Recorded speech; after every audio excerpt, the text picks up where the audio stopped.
Kisah Imam Syafi'i pecahkan semua. Teka-teki dari para ulama yang membencinya, Imam Syafi'i dibenci sejumlah ulama karena dicintai banyak kalangan. Imam Syafi'i adalah ulama besar yang dicintai berbagai kalangan. Dia dicintai oleh rakyat hingga penguasa. Khalifah Harun ar-Rasyid adalah orang yang mencintai Imam Syafi'i dan sering menyanjung beliau. Namun, kecintaan khalifah ini membuat para ulama Irak dengki dan iri kepada Imam Syafi'i. Lalu mereka pun bersepakat untuk mempersiapkan beberapa pertanyaan dengan gaya bahasa, teka-teki untuk menguji kecerdasan Imam Syafi'i. Setelah mereka membuat beberapa pertanyaan, mereka memberitahukan kepada Harun ar-Rasyid, lalu ia pun mendatangi diskusi tersebut. Kemudian para ulama itu mengajukan beberapa pertanyaan kepada Imam Syafi'i. Para ulama bertanya, apa pendapat Anda tentang seorang laki-laki yang menyembelih seekor domba di rumahnya, lalu ia keluar untuk suatu keperluan. Setelah kembali, ia berkata kepada keluarganya, makanlah oleh kalian domba tersebut, karena ia telah diharamkan untukku. Lalu keluarganya berkata, dan ia juga diharamkan untuk kita. Sesungguhnya laki-laki itu adalah seorang musyrik. Lalu ia menyembelih seekor domba atas nama berhala. Setelah itu, ia keluar dari rumahnya untuk beberapa kepentingan. Lalu Allah memberinya hidayah. Laki-laki itu kemudian masuk Islam sehingga domba sembelihannya diharamkan baginya. Ketika keluarganya mengetahui keislamannya, mereka juga masuk Islam sehingga domba sembelihan itu juga diharamkan atas mereka. Para ulama bertanya, apa pendapat Anda tentang seorang laki-laki yang ditinggal kabur budaknya?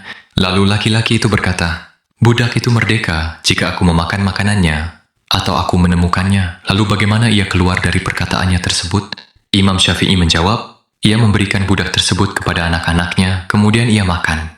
Setelah itu ia minta kembali budak yang telah diberikannya tersebut dari anak-anaknya. Para ulama bertanya, ada dua orang muslim merdeka lagi waras meminum khamr. Salah satu dari mereka dihukum pidana, sedangkan yang lain tidak. Bagaimana menurutmu? Imam Syafi'i menjawab, sesungguhnya salah seorang dari mereka sudah baligh. Para ulama bertanya, Anda bertemu dengan dua orang wanita yang memiliki dua orang anak. Lalu keduanya berkata, selamat datang kepada anak kami sekaligus suami dan anak dari suami kami. Imam Syafi'i menjawab, sesungguhnya kedua anak tersebut adalah anak dari kedua wanita itu.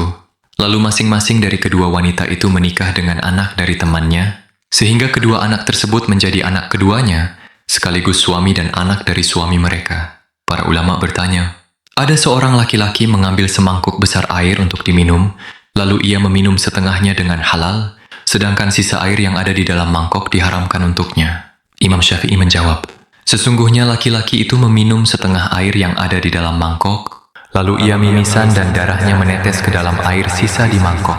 Darah tersebut tercampur dengan air sehingga air tersebut menjadi haram baginya. Para ulama bertanya, ada 5 laki-laki yang berzina dengan seorang perempuan. Laki-laki pertama harus dibunuh, laki-laki kedua dirajam, laki-laki ketiga dicambuk secara penuh, laki-laki keempat dihukum setengah dari hukuman pidana, dan laki-laki kelima tidak mendapatkan hukuman apapun. Imam Syafi'i menjawab, laki-laki pertama telah menganggap halal zina sehingga ia wajib dibunuh. Laki-laki kedua adalah orang yang sudah menikah. Laki-laki ketiga belum pernah menikah. Laki-laki keempat adalah seorang budak. Sedangkan laki-laki kelima adalah orang gila. Para ulama bertanya, ada seorang laki-laki yang mengerjakan salat.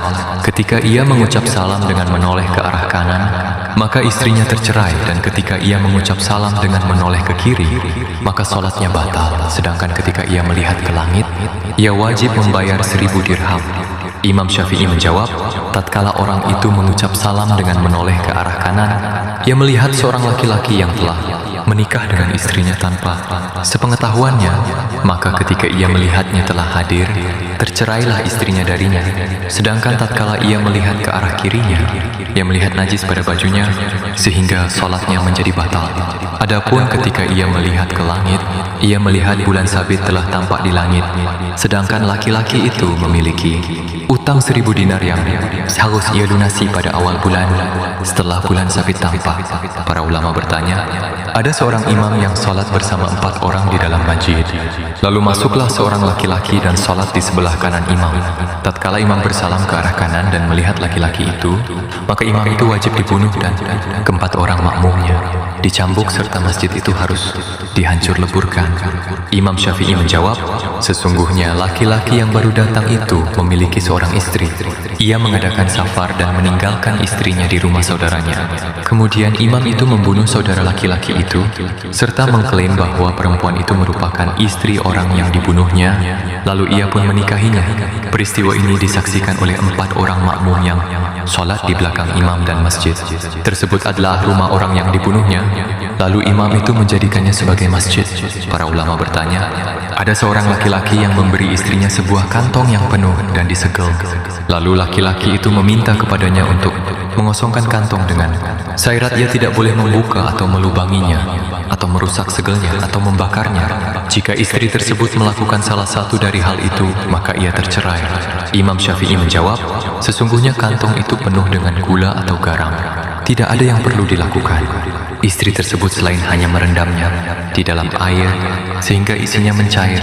Para ulama bertanya, ada seorang laki-laki dan wanita yang melihat 2 orang anak di jalan, lalu keduanya mencium 2 anak itu. Tatkala mereka ditanya tentang hal itu, si laki-laki menjawab, bapakku adalah kakek mereka dan saudaraku, paman mereka, sedangkan istriku adalah istri bapak mereka. Sedangkan si wanita menjawab, ibuku, nenek mereka dan saudaraku adalah bibi dari pihak ibu mereka. Imam Syafi'i menawab, sesungguhnya laki-laki itu adalah bapak kedua anak tersebut, sedangkan si wanita adalah ibu mereka. Khalifah Harun ar-Rasyid tidak mampu menyembunyikan kekagumannya yang sangat besar karena kecerdasan Imam Syafi'i, cepatnya lintasan pikiran beliau, kehebatan pemahaman beliau, dan bagusnya pengetahuan beliau. Khalifah Harun ar-Rasyid berdiri dan memeluk Imam Syafi'i seraya berkata, alangkah hebatnya Anda, wahai keturunan Abdul Manaf, Anda telah menjelaskan dengan sangat baik. Anda telah menafsirkan dan Anda hebat dalam penafsiran. Anda juga telah mengungkapkan semua jawaban dengan fasih. Imam Syafi'i berkata, semoga Allah memanjangkan umur Amirul Mukminin dan membaikkan urusannya. Sesungguhnya saya ingin bertanya kepada para ulama itu tentang satu permasalahan.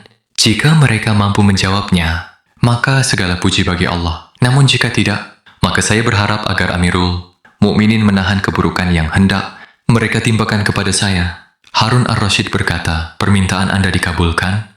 Tanyalah mereka menurut kehendak Anda, wahai Syafi'i.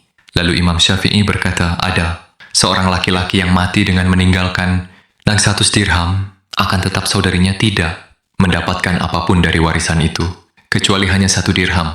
Lalu, bagaimana pandangan kalian dalam pembagian warisan tersebut?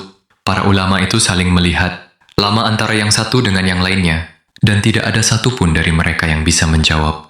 Pertanyaan Imam Syafi'i, keringat mulai bercucuran dari kening-kening mereka, dan tatkala mereka lama terdiam, Harun ar-Rasyid berkata, sampaikan jawaban kepada mereka, wahai Syafi'i.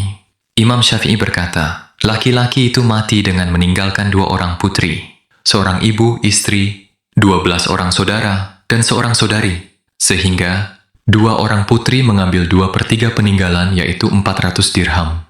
Si ibu mendapat 1/6, yaitu 100 dirham, istri mendapatkan 1/4, yaitu 75 dirham, dan 12 orang saudara mendapatkan 24 dirham, sehingga hanya tersisa 1 dirham yang merupakan bagian sadari. Mendengar hal itu, Amirul Mukminin Harun ar-Rasyid pun tersenyum, lalu berkata kepada Imam Syafi'i, semoga Allah memperbanyak pada keluargaku orang sepertimu. Kemudian Amirul Mukminin memerintahkan pengawalnya untuk memberi Imam Syafi'i 2.000 dinar dan Imam Syafi'i pun menerimanya. Lalu, beliau membagi-bagikannya kepada para pelayan istana dan budak, Amirul Mukminin serta orang-orang miskin.